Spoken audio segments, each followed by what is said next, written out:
आपका नाम क्या है और आपकी माँ का नाम क्या है? उनके साथ में क्या फ्रॉड हुआ है? मेरा नाम वैभव है और मेरी माँ का नाम है अंजना रोकड़े। उनके साथ ये फ्रॉड हुआ है कि उनके जो जमीन की हिस्सेदारी का जो पैसा आने वाला था वो उनके बैंक अकाउंट में आया, लेकिन हमारे रिलेटिव में उसने जो मोबाइल नंबर लिंक करके उसके अकाउंट पे ट्रांसफर कर दिया वो पैसा। अब वो मेरी माँ उसके घर पे 3 महीनों से जा रही है देने के लिए पैसा, लेकिन वो कबूल नहीं हो रहा है। पहले पुलिस स्टेशन में हमने कंप्लेंट किया तो विठलवाड़ी पुलिस स्टेशन में कुलकर्णी सर और शेगड़े सर ने ये रिस्पांस दिया, उसको बुला के लिया। उसके बाद उसके छोटे भाई ने सब कुछ बोल के उसको समझा, वो पैसे देने के लिए रेडी भी हुआ, लेकिन पहले से ही उन्होंने पैसा ले चुका है।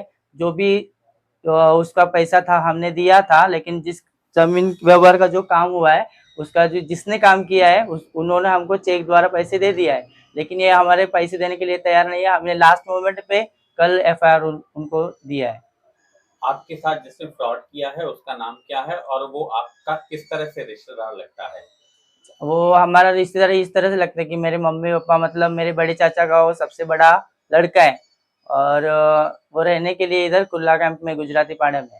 उसका नाम क्या है? अजय कृष्णा ब्राह्मणे। आपकी पुलिस से क्या मांग है? पुलिस से यही मांग है हमारी कि जिस तरह हमारा अकाउंट से पैसा गया है उस तरह वो अकाउंट पे आ जाए। ब्राह्मणे आहे आणि सदर जी माझ्यावरती गुन्हा दाखल केलेला आहे ते अत्यंत खोट्या पद्धतीने दाखल केलेले, पैशांच्या लालचेपोटी दाखल केलेला आहे। माझी काकू आहे, सख्खी काकू रंजना ब्राह्मणे म्हणून, त्यांचं आणि त्यांची बहीण आहे अंजना रोकडे म्हणून, तर त्यांच्या दोघींचे नाव 7/12 मध्ये होते आणि प्लस त्यांची वहिनी आणि तिच्या 2 मुली, अशी टोटल 5 नाव होती 7/12 मध्ये। आणि ही जी जागा आहे ती 11 गुंठेची होती। ती 11 गुंठे जागा जी आहे ती शहापूर तालुक्यामध्ये ते खर्डीला, जिल्हा ठाणे।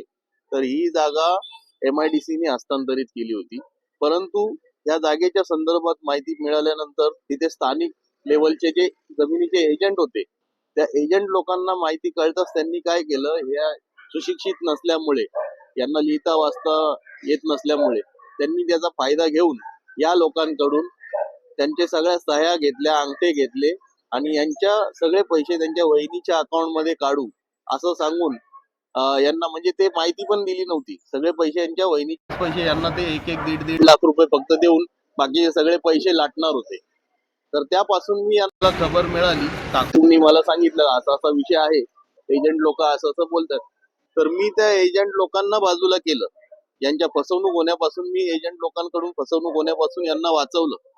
त्यांची जी फाईल, खोटी कागदपत्र दाखल केले होते ते सगळे मी ठाणे जिल्हा कलेक्टर ऑफिस मधून काढले आणि तिथून मी नवीन यांचे कागदपत्र सगळं, पॅन कार्ड, आधार कार्ड, पासबुक, सगळं जे मोबाईल नंबर सर्व मी यांना करून दिलं। त्यासाठी मी 100 फेऱ्या मारल्या, माझ्या खिशातले पदरचे पैसे खर्च केले आणि जेव्हा इथे हे 5 हिस्से होणार होते तेव्हा यांना अंदाजे 5,65,000 काहीतरी रक्कम मिळणार होती।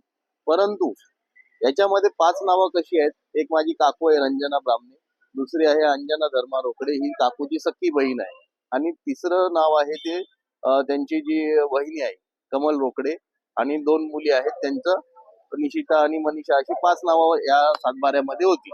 तर 5 नावं होते। तर मी तिथे साहेबांना सांगून याच्यामध्ये यांचा जो बबन रोकडे म्हणून भाऊ होते त्यांच्या अगेन्स्ट मध्ये यांची 3 नावं लागलेली होती। तर मग मी ते सगळं साहेबांना व्यवस्थित समजावून सांगितलं, वंशावळ काढून दिली, तेव्हा जाऊन हे 3 हिस्से झाले। मग ते मोबदल्याची रक्कम यांना अजून वाढून मिळाली। तर त्यावेळेस मी यांना काय केलं, ही माझी सख्खी काकू असल्यामुळे मी यांच्याकडून काही लेखी पेपर वरती घेतलं नाही की माझा जो खर्च होईल तो मला एवढा द्यावा लागेल, असं काही मी लेखी घेतलं नव्हतं। मी तोंडी बोललो होतो। आधी 5 हिस्से होणार होते तेव्हा मी यांना बोललो होतो की मी दोघींकडून 1-1 लाख रुपये घेईन आणि प्लस 1 लाख रुपये माझा खर्च घेईन, असं मी यांना स्पष्ट बोललो होतो। असे 3 लाख रुपये मी घेणार होतो। परंतु मी त्यांना हे पण सांगितलं की जर 3 हिस्से झाले तर मी तुम्हाला दोघींना 6-6 लाख रुपये तुमच्या अकाउंट मध्ये राहतील आणि बाकीचे जे वरचे रक्कम येईल ते मी घेईन। परंतु नंतर पैसे आल्यानंतर, अकाउंटला पैसे आल्यानंतर यांचे पैसे बघून नियत फिरली, मला पैसे 1ही रुपया नाही मिळाला पाहिजे अशी त्यांनी म्हणजे भूमिका घेतली। त्यामुळे माझ्याकडे त्यांचं अकाउंट सगळं असल्यामुळे, डिटेल्स असल्यामुळे मी माझ्या सेफ्टीसाठी, माझ्याकडून ही चूक झाली आणि मी त्यांच्याकडनं अकाउंट मधून 3,43,000 रुपये घेतले होते। परंतु त्यांनी मला मोबदला म्हणून मी कॉम्प्रोमाइज करायला सुद्धा तयार आहे त्यांच्यासोबत. ही रक्कम त्यांची परत द्यायला सुद्धा तयार आहे. तरी पण मी माझा जो किमान खर्च झालेला आहे 1.5 लाख रुपये तेवढे तरी मला द्या अशी त्यांना मी विनंती करत आहे. आणि त्याचा चेक पण दिलेला आहे, परंतु तो चेक त्यांच्या अकाउंटला बॅलन्स शून्य असल्यामुळे तो चेक बाउन्स झालेला आहे. आणि त्यांच्या विरुद्ध सुद्धा मी 138C नुसार त्यांना वकिलाची नोटीस पण पाठवली आहे आणि कायदेशीररित्या मी त्यांच्यावर कारवाई करणार आहे. त्यांचे जे आहे 3,43,000 तर याच्या संदर्भात आता हा जो ती जी माझी मावशी बोलतो मी त्यांना, अंजना रोकडे, यांचा काही संबंध नाही. ते मला पैसे देण्यास पण राजी होत्या, परंतु त्यांना माहिती मी किती मेहनत घेतली, काय काय कुठे कुठे फेऱ्या मारल्या, कोणत्या कोणत्या साहेबांना भेटलो, एकूण एक कागदपत्र तयार केले, वेळोवेळी मदत केली.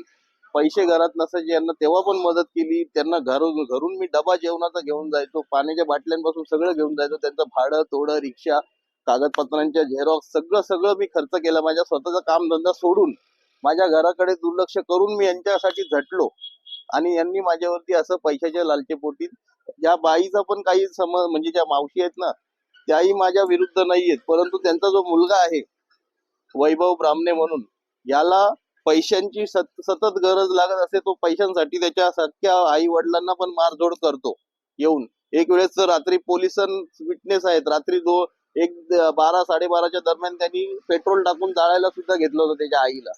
डोळ्यामध्ये खोप पडलेली विटेची जोर, अजून पण निशाण असेल. तेव्हा मीच वाचवलेलं आहे पोलिसांमार्फत. पोलिसांना स्वतः फोन करून मीच त्याला त्याच्या टुंगलमधून वाचवलेलं आहे. त्याच्या आईला वेळोवेळी वाचवलेलं आहे, मदत केलेली आहे. तर तो पोराला खरी म्हणजे त्या पैशांच्या हव्यास आहे त्या पोराला. त्या पोरांनी प्रेशराईज करून त्याच्या आईला माझ्यावर खोटी तक्रार दाखल करायला लावलेली आहे. सगळं कारण हेच आहे, त्या पोराला पैसे पाहिजेत. तो पोरगा सगळ्यात मोठा पैशाचा लालची आहे आणि पैसे बघून त्याची नियत फिरलेली आहे. त्या मावशींचा पण बिचाराचा काही दोष नाही. त्या मला पैसे, माझ्या मेहनतीचे पैसे त्यांनी बघितले. मी रक्ताचं पाणी करून त्यांना सगळ्या या परिस्थितीतून वाचवलेलं आहे. आणि ते फसवणूक होण्यापासून जे एजंट लोक यांना फसवणार होते, यांच्या जे जमिनीचा टोटल मोबदला होता त्यांचे फक्त 1.5 लाख रुपये प्रत्येकी देणार होते. त्याचा सगळा पुरावा पण आहे माझ्याकडे, व्हिडिओ रेकॉर्डिंग पुरावा आहे माझ्याकडे सगळा. परत फाईल, जी खोटी फाईल दाखल केली होती ती सगळी फाईलचा रेकॉर्ड सुद्धा माझ्याकडे, सत्य पुरावा माझ्याकडे आहे लिहिलेला. प्लस माझ्या काकूची जबानी सुद्धा आहे की हे आमच्या संमतीनुसारच आम्ही अकाउंट खोललेलं होतं. सगळे कागदपत्र आम्ही अजयला आमच्या संमतीनुसारच करा असं जबाब पण माझ्या काकूनी दिलेला आहे विठ्ठलवाडी पोलीस स्टेशनला. त्याचा लेखी जबाब पण आहे तसा माझ्याकडे.